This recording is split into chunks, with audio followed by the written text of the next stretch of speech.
Olá, queridas irmãs, queridos irmãos, muita paz. Antes de realizar a prece inicial, preparando-nos para a reflexão que faremos mediante uma breve explanação, convido-os na apresentação da poesia de José Soares Cardoso, extraída de sua obra intitulada Onde está Deus? O poder da fé. O barco de Simão se engrava lento, o mar da Galileia, quando o vento furioso sacudiu seu braço enorme. Desaba impiedosa tempestade, dos discípulos é grande ansiedade, enquanto o mestre dorme. Encresparam-se as ondas bruscamente, a água invadiu tudo de repente e o pânico se fez na embarcação. É chamado Jesus com impaciência. Todos querem saber que providência tomará ele então. Não te importa, Senhor, que pereçamos? Não vês que aflitos todos nós estamos ante a fúria cruel da tempestade? O Rabi de Judá põe-se de pé, a todos demonstrando a sua fé e a sua autoridade. Por que ficais, meus filhos, tão aflitos, quando tendes poderes infinitos que o Pai Celestial vos outorgou? Acaso sois mais fracos do que o vento, que sacudindo o mar neste momento vos atemorizou? Acaso a vossa fé é tão pequena que a fúria da borrasca não serena, escutando de perto a vossa voz? O Pai nunca abandona os filhos seus. No próprio vento, em tudo existe Deus, principalmente em nós. Jesus levanta a sua destra augusta, erguendo então a voz severa e justa, e diz ao mar: acalma-te, emudece. Queda-se o mar, como que por encanto, e a tempestade ante o geral espanto, então desaparece. Quem será este, a cuja voz o vento torna-se fraco e manso de momento, como por nós foi neste instante visto? Calam-se todos, logo pressentiram. Só faria por certo que eles viram quem fosse o próprio Cristo. Ainda hoje a todo mundo espanta a lição por demais sublime e santa que nos legou Jesus de Nazaré. Por ela, muito claro percebemos o quanto um dia todos nós faremos, quando tivermos fé. Embalados assim nas vibrações dessa poesia, vamos orar. Senhor Jesus, agradecemos-te a oportunidade bendita desse instante e te rogamos a inspiração necessária para que as nossas palavras sejam impregnadas da energia de teu amor, estimulando-nos a coragem e a fé diante dos desafios que a vida na terra nos impõe. Se conosco, que assim seja. Iniciarei a minha explanação com a síntese de um conto, que é o título desta palestra, A Capa de Santo. Esse conto está na obra Contos e Apólogos, do médium Chico Xavier, da autoria do espírito Irmão X, pseudônimo adotado pelo espírito Humberto de Campos. Conta-nos Irmão X que um discípulo muito abnegado ao exercício do bem, após viver longo tempo nas esferas espirituais superiores, ao lado do mestre, recebeu deste a incumbência de nascer na terra para auxiliar aos homens em seu nome. Nasceu primeiramente como carpinteiro. E durante o desempenho de seu ofício, quando dos momentos de dificuldade, de provas, rogava aos emissários divinos força e auxílio, recebendo prontamente o apoio necessário. Assim, cumpriu com maestria sua tarefa. Posteriormente, veio a nascer como marinheiro, mais tarde como lavrador, depois como copista, professor, filósofo, médico, enfim. Exerceu várias profissões, vários ofícios, sendo sempre muito bem-sucedido no seu desempenho. E todas as vezes que se deparava com dificuldades e provas difíceis, rogava o auxílio dos emissários divinos, sendo sempre amparado e fortalecido por esses. Assim, ele desenvolveu uma devoção tão grande aos benfeitores espirituais que passou a vê-los como campeões da graça, seres privilegiados por Deus ou súditos favorecidos pelo Senhor da vida. Um dia, então, o mestre lhe chamou e lhe disse: Você venceu todas as provas que eu lhe confiei. Por isso, podes escolher agora como queres renascer. E o discípulo, entusiasmado, lhe disse: Senhor, tenho recebido tantas graças dos emissários divinos que gostaria de ser um deles. O mestre perguntou: Queres ser um santo? E o discípulo afirmou que sim. O mestre ponderou: O exercício do que me pedes demanda maturidade. Até hoje estivestes a meu serviço junto dos homens. Cuidado, há muita diferença.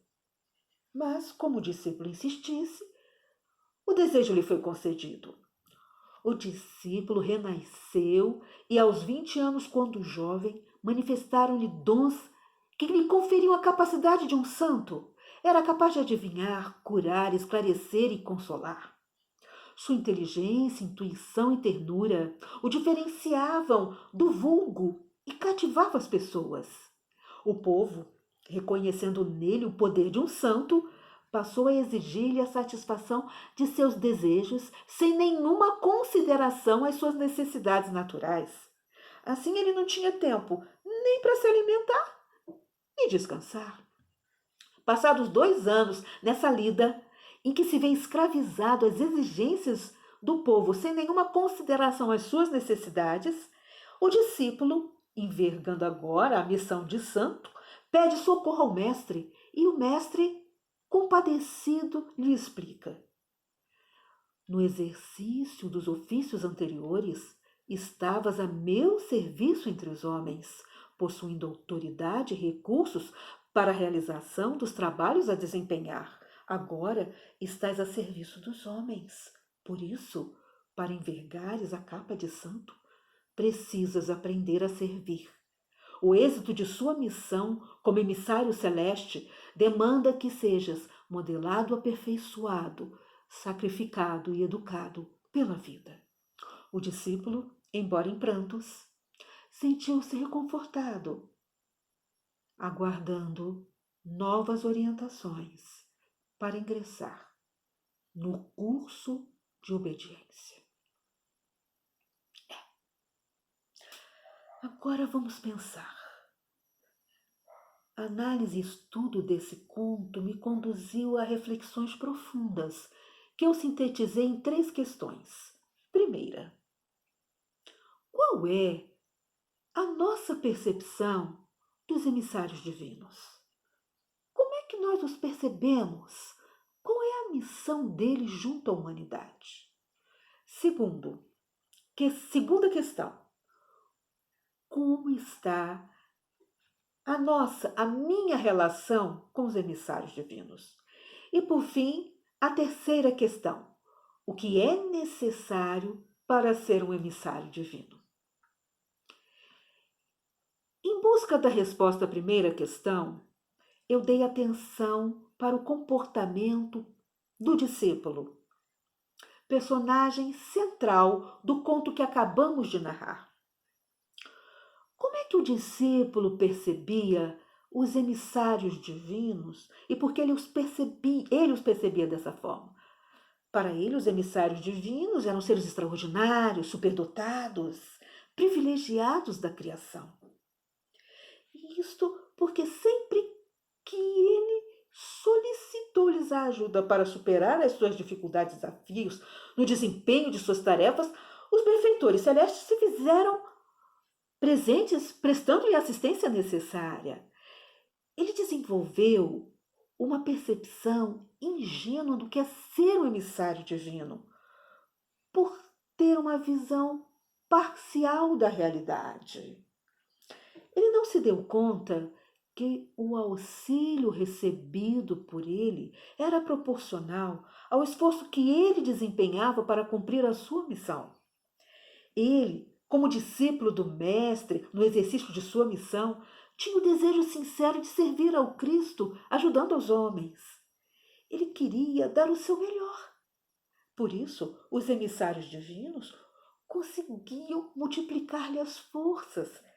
Portanto, a relação que ele estabelecera com os emissários divinos era de fato divina. Era pura, sem segundas intenções, senão ter as forças necessárias para cumprir e superar as suas dificuldades, cumprir sua missão e superar as suas dificuldades. Agora, e nós? Como é que nós os percebemos? Como é que nós os tratamos? Cada um deve responder por si. Eu posso responder por mim. Eu posso afirmar que somente à medida que eu fui amadurecendo é que percebi e senti que eles, os emissários divinos, não são gênios da lâmpada de Aladim, que estão ali para atender os nossos desejos. Eles não estão ao meu dispor para me livrar das dificuldades. Eles não podem interferir no meu livre-arbítrio, nas consequências das minhas escolhas, por mais que isso me faça sofrer. Por isso, se eu cultivo a mágoa, a raiva e desenvolvo uma doença física, eles não podem me livrar das consequências de minha escolha. Eles até podem aparecer para mim durante o sono, a fim de me orientar, mas não podem interferir na minha decisão. Mas quando eu estiver sofrendo o resultado das minhas escolhas e arrependida pedir o socorro de Deus, os emissários divinos com certeza virão ao meu encontro como intermediários da misericórdia celestial para aliviar a minha dor e me fortalecer. Ainda em relação à primeira questão de nossa reflexão, para esclarecer a subpergunta, qual a missão dos emissários divinos junto à humanidade? Eu irei recorrer à resposta da pergunta 491 de O Livro dos Espíritos, quando Kardec é esclarecido que cada um de nós possui um anjo de guarda que consiste no espírito protetor. Aí ele indaga ao espírito de verdade: qual a missão do espírito protetor? E estes lhe respondem: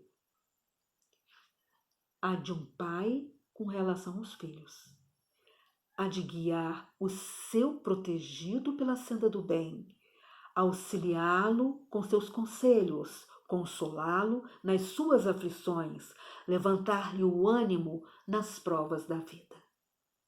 Agora, vamos pensar na missão do espírito protetor de famílias, vilarejos, cidades, estados, países, nações, planetas. A proporção da responsabilidade aumenta conforme a quantidade de pupilos.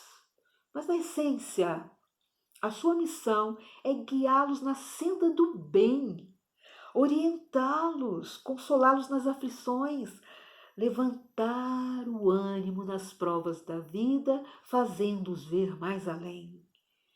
Mas para isso é preciso receptividade. Receptividade dos pupilos. E aí vem a segunda questão de nossa reflexão. Como é que está a nossa relação com os emissários divinos? Pensando no que está acontecendo agora com o planeta Terra, onde os irmãos em humanidade das mais diversas nações são convocados ao distanciamento social como forma de enfrentamento ao Covid-19, o novo coronavírus. Caso a minha percepção dos emissários divinos seja muito egóica, imatura, eu posso enfraquecer a minha fé ou simplesmente pensar que Jesus abandonou o barco e que os protetores espirituais estão dormindo. Assim como os discípulos fizeram na passagem evangélica em que Jesus acalma a tempestade. Se não, vamos ver a fala de Pedro nos versos da poesia O Poder da Fé. Não te importa, Senhor, que pereçamos? Não vês que aflitos todos nós estamos ante a fúria cruel da tempestade? Por outro lado, se a minha relação com os emissários divinos estiver amadurecendo, porque eu, assim como discípulo do conto narrado, tenho buscado cumprir com o meu dever material, moral e espiritual, junto ao grupo familiar e ao contexto comunitário no qual estou inserida, eu posso até balançar, titubear, mas eu consigo ressignificar a situação e fortalecer a minha relação com os emissários divinos, fazendo-me mensageira deles, ouvindo-lhes as orientações e inspirações, ajudando a comunidade na qual eu estou inserida. E essa constatação é o gancho que nos encaminha à resposta da terceira questão. O que é necessário para ser um emissário divino? Resgato novamente o conto narrado, lembrando a fala do mestre ao discípulo. Para envergares a capa de santo, precisas aprender a servir. Aí, quero resgatar as orientações de Jesus aos seus discípulos, que consta no capítulo 5 da obra Boa Nova, também da autoria do espírito Humberto de Campos, pela mediunidade de Chico Xavier. Quando Jesus compõe o reduzido colégio de discípulos e se reúne com eles em casa de Simão Pedro, para lhes passar as normas de ação que deviam seguir para realizar o trabalho que lhes competia. A obediência a essas normas nos habilita ao aprender a servir. A sua síntese consiste nas seguintes ações: ter uma vida simples, aprender a viver como necessário, tratar a todos como irmãos, despreocupando-se de retribuição, evitar a ostentação e as discussões estéreis, manter a vigilância e a oração contínuas, exercitar a escuta empática, agir com a prudência das serpentes e a mansuetude das pombas, identificar os infortúnios ocultos, desenvolver e exercitar a fé irrestrita em Deus, exercitar a fraternidade, a solidariedade continuamente, desenvolver o espírito de sacrifício. Para concluir a minha preleção, eu vou cantar para vocês uma canção da autoria dos meus irmãos de ideal, Bianca Gonçalves e Wilson Abreu, intitulada Os Missionários da Luz. O seu conteúdo nos revela como podemos melhorar e estreitar a nossa relação com os emissários divinos. Vamos ver? Quando trabalho abraçamos, sentimos alguém que nos apoia a caminhada, amigos do além, de prova em prova, buscando a renovação. Por mãos amigas que vêm na força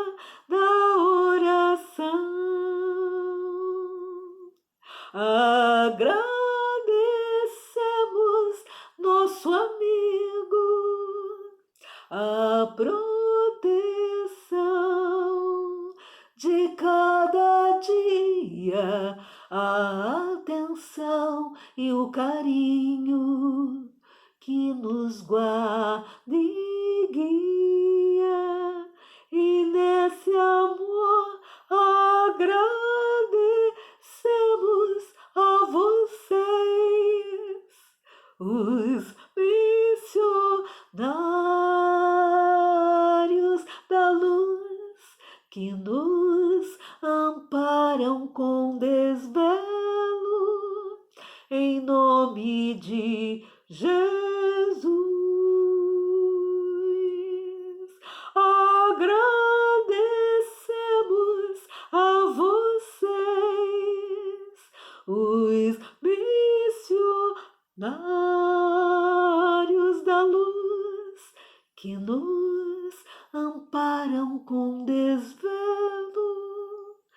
em nome de Jesus. Jesus, quando trabalho abraçamos, sentimos alguém que nos apoia a caminhada, amigos do além, além. É por meio do trabalho no bem que nós estreitamos a nossa relação com os emissários divinos e aprendemos com eles a servir. Assim, não teremos simplesmente uma capa de santo, mas aprenderemos a ser santos, renovando-nos moral e espiritualmente a cada dia, aprendendo a fazer brilhar a nossa luz onde estivermos. Envolvidos assim nas vibrações dessa música, vamos orar, finalizando a nossa exposição. Jesus amigo, o teu amor nos inspira, a tua sabedoria nos ilumina. Que possas contar conosco, assim como sempre podemos contar contigo. Que assim seja. Que as bênçãos do Mestre Jesus continuem nos inspirando e fortalecendo. Um ótimo dia, uma ótima semana. Muita paz.